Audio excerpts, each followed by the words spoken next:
Sir నమస్కారం sir. నమస్తే అండి. సార్ 'మిరాయి' సినిమా రిలీజ్ అయింది. మంచి బ్లాక్ బస్టర్ సొంతం చేసుకుంది. 100,00,00,000 మార్క్ కూడా రీచ్ అయిపోయింది. సో, ఇంత సక్సెస్ సాధించిన ఈ సినిమాకి ఇండస్ట్రీ నుంచి, సెలబ్రిటీల దగ్గర నుంచి, ఎక్కడ నుంచి కూడా రెస్పాన్స్ రాకపోవడం, వాళ్ళ రివ్యూలు, శుభాకాంక్షలు తెలియజేస్తున్నట్టు పోస్ట్‌లు కనిపించకపోవడం, కొన్ని డౌట్స్ క్రియేట్ చేస్తూ వస్తుంది సార్. కొంత మాట్లాడుకుంటున్నారు చాలామంది. అంటే అటు పక్క 'లిటిల్ హార్ట్స్‌కు' చాలామంది సినిమా వాళ్ళు ట్వీట్లు చేయడం, దాన్ని చూడడం, ఎంటర్‌టైన్ అయ్యామని చెప్పేసి ఇలా ఈ విధంగా పోస్ట్ పెట్టడం జరిగింది. 'కిష్కింధాపురికి' కూడా కొంతమంది పెట్టడం జరిగింది. ఒక్క 'మిరాయి' సినిమా విషయంలో మాత్రం ఎవరు స్పందించకపోవడం ఏంటి? అంటే ఈ సినిమా సక్సెస్‌ని ఇండస్ట్రీ పెద్దగా పట్టించుకోవడం లేదా? 'తేజ సజ్జ' ఈ స్థాయిలో ఎదగడం ఎవరికి నచ్చడం లేదన్న నరేషన్ బయటకొస్తుంది సార్. 'లిటిల్ హార్ట్స్‌కి' ప్రమోషను అంటే హ్మ్. అది జరుగుతున్నటువంటిది చిన్న సినిమాని ప్రమోట్ చేద్దాం అనే ఉద్దేశంతో ప్రొడ్యూసర్‌లే హ్మ్. అప్రోచ్ అయ్యి ఉండొచ్చు. ఓకే. అది పుష్ చేయడం అనేది అవసరంగా ఫీల్ అయ్యి ఉండొచ్చు. ఇప్పుడు థియేటర్లకి జనాలను రప్పించడం ద్వారా సినిమా థియేటర్ బతికుంది అనేది చెప్పడం అనేది అవసరం ఇండస్ట్రీకి. హ్మ్. ఆ అవసరాన్ని బతికించడం అంటే థియేట్రికల్ రైట్స్ అనే పేరుతో వచ్చే డబ్బుల్ని వదులుకోవడానికి సిద్ధంగా లేరు. నిజంగానే కొన్ని కనెక్ట్ అయ్యే సినిమాలు రిలీజ్ అయితే జనాలు థియేటర్ల దగ్గర సందడి చేస్తున్నారు. హ్మ్. 'మిరాయి' సినిమాకి కూడా అలాంటి సందడి కనిపించింది ఆ 3 రోజులు. అవును. ఆ 3 రోజుల తర్వాత మండే నుంచి కొంచెం తడబడుతూ నడుస్తోంది. పర్టికులర్‌గా తమిళనాడులో రైజు లేదు అన్నట్టుగానే ఉంది. అది తమిళనాడులో పెద్దగా ప్రభావం చూపించలేదు. దాని వెనకాల ఏ రీజన్ అయినా ఉండొచ్చు. అంటే నిజానికి తమిళనాడులో తెలుగు సినిమాల రిసెప్షన్ బాగుండటం లేదు అనే పాత ఆర్గ్యుమెంట్ ధోరణిలోనే దీన్ని కూడా చూస్తే హ్మ్. దానికి 0% రెస్పాన్సే కనిపిస్తోంది. అక్కడ పెద్దగా మూవ్ అవుతోంది ఏం లేదు. హ్మ్. మొదటి రోజు ఏదో కొంచెం హడావిడిగా అనిపించింది కానీ తర్వాత లేదు. మిగిలిన ప్రాంతాల్లో ఈవెన్ హిందీలో బాగానే రైజ్ అయింది. తెలుగులో ఎలాంటి తడపటాయింపులు జరుగుతున్నాయో అంటే మండే నుంచి అక్కడ కూడా అదే జరుగుతోంది. కొంచెం పెరుగుట, కొంచెం తగ్గుట అలా ఒక ఊగిసలాటలో నడుస్తోంది. ఈ హ్మ్. ఊగిసలాట క్రమంలోనే వాళ్ళు 100 కోట్లు క్రాస్ అయ్యామని పోస్టర్ వేశారు. ఈ 100 కోట్లు క్రాస్ అయ్యాము, చాలా వేగంగా క్రాస్ అయ్యామని అనుకుంటున్నారు. గ్యాప్ ఉంది, ఓజీ వరకు వాక్యూమ్ ఉంది. ఈ వాక్యూమ్లో అంటే ఇంకొక వీకెండ్ మేము చూడబోతున్నాం అని చెప్పుకుంటున్నారు. హ్మ్. వీకెండే కాదు, నిజానికి దసరా కలిసి వచ్చేటువంటి అవకాశం ఉంది.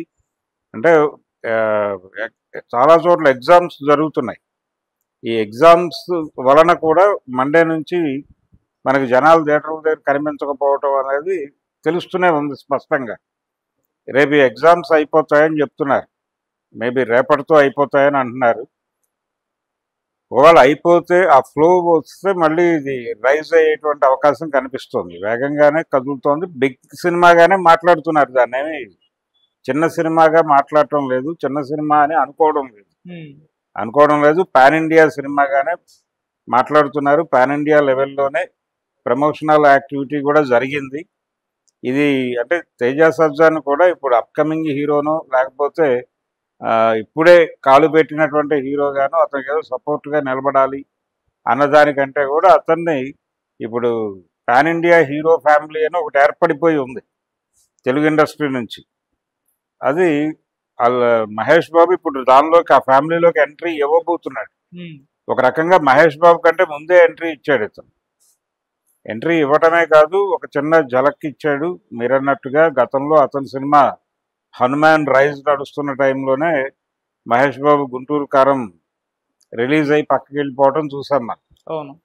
ఆ బాధతో, ఆ పెయిన్తో వాళ్ళు ఏదో బిహేవ్ చేస్తున్నారు అని అంటున్నారు. ఈ సినిమాని కొంత బ్యాడ్ చేయడానికి ప్రయత్నం చేస్తున్నారు అనేది జరుగుతోంది. కానీ అది కూడా ఒక ప్రచారంగానే జరుగుతోంది. నిజానికి మహేష్ బాబు అభిమానులు ఈ సినిమాని కిల్ చేయడానికి ఏదో ప్రత్యేకంగా శ్రద్ధ పెట్టి కృషి చేస్తున్నారని అనుకోనక్కర్లేదు.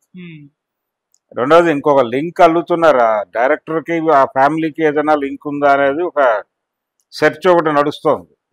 కార్తీక్ ఘట్టమనేని ఫ్యామిలీకి ఏదైనా రిలేషన్ ఉందా అనే చర్చ ఒకటి జరుగుతోంది. ఇది వాళ్ళ సినిమానే, ఆ కాంపౌండ్ సినిమానే అని కూడా కొంతమంది ఆ ఘాట కట్టేసి మాట్లాడేస్తున్నారు. సో అలాంటిది ఉండే అవకాశం ఉందని నేను అనుకోవడం లేదు. కానీ జనరల్గా ఒక బిగ్ సినిమాకి సంబంధించి ఒక హిట్ వచ్చినప్పుడు థియేటర్లకి జనం రావడం లేదు. రప్పించిన ఏ సినిమానైనా ప్రతి ఒక్కడు భుజానికి ఎత్తుకోవాల్సిన ఒక అనివార్యత ఉంది. చిన్న సినిమా అనే కాదు. అంటే ప్రాపర్గా వీళ్ళు అప్రోచ్ కాలేదా అందరు హీరోలని, అందరూ బాధ్యతగా మొయ్యాలి అనేది అనుకోలేదా? రెండోది ఈ మధ్య జరిగినటువంటి కార్మికుల సమ్మె సందర్భంగా ఆయన కొంచెం ఓవర్ స్టేట్మెంట్స్ ఇచ్చాడు విశ్వప్రసాద్ గారు.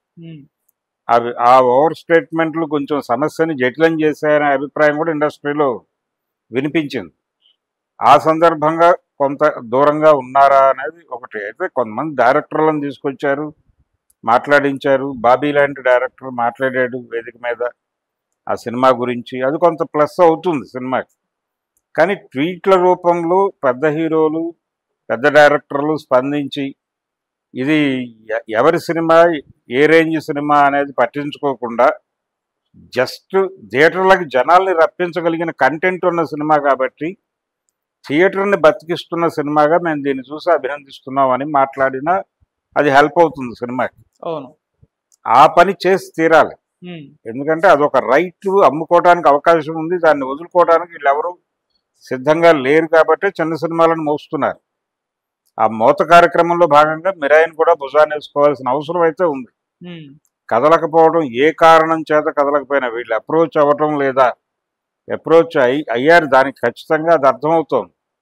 లిటిల్ హార్ట్స్కి సంబంధించి కొంత మూవ్ చేయాలని అనుకున్నారు వాళ్ళు, అది వాంటెడ్గా జరిగింది. ఇక్కడ కూడా అలాంటి ఇనిషియేషన్ ఇది ప్రొడ్యూసర్ వైపు నుంచి రాలేదా, లేకపోతే డైరెక్టర్ గారు కొంచెం హింట్ చేసి మూవ్ చేసి ఉంటే బాగుండేది.